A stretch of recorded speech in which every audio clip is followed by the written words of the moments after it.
মা, তোমার নামটা কি একটু বলো দেখি।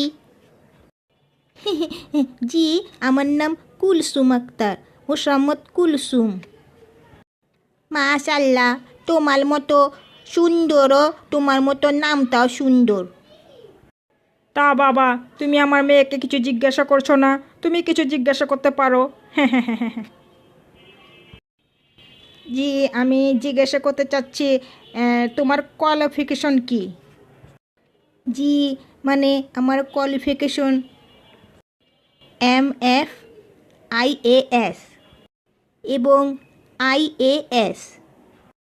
ওরে বাপরে, এটা আবার কীরকম পড়াশোনা? আমার মনে হয় কোনো সাংঘাতিক পড়াশোনা হবে। ও বাবা, আমি আর কিছু জিজ্ঞাসা করব না মেয়েকে। আমার মনে হয় ও আমার থেকে বেশি উচ্চশিক্ষিত হবে, যা আমি বুঝতে পারলাম না। তা বাবা, তুমি আরও কিছু জিজ্ঞাসা করতে পারো আমার মেয়েকে। না না ভাই সাহেব, আমাদের আর কিছু জিজ্ঞাসা করার নেই। আমাদের মেয়ে অনেক পছন্দ হয়েছে, এবার বিবাহের দিন তারিখ ঠিক করুন। ও তাই তো, বেশ বেশ বেশ।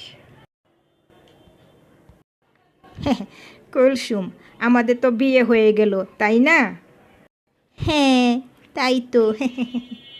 তোমাকে আমি একটা কথা জিজ্ঞাসা করতে চাই কুলসুম, তুমি যদি কিছু মনে না করো।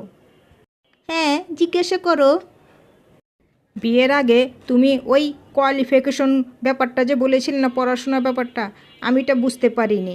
একটু বলবে বুঝিয়ে এটার মানে কি?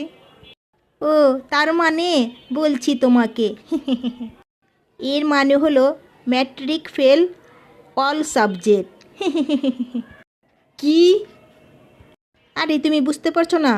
Matric fail in all subject মানে আমি মেট্রিক ফেল করেছিলাম। কি বললে? আহ, আর আমি কি ভেবেছি তুমি না জানি আমার থেকে কত উচ্চ শিক্ষিত। ও, ও মা গো, আমার মাথা ঘুরাচ্ছে। এই ভয় আমি তোমাকে জিজ্ঞেসই করতে পারিনি। এই এই, তুমি বেহুশ হয়ে গেলে নাকি? এই কি হলো, কি হলো, কি হলো?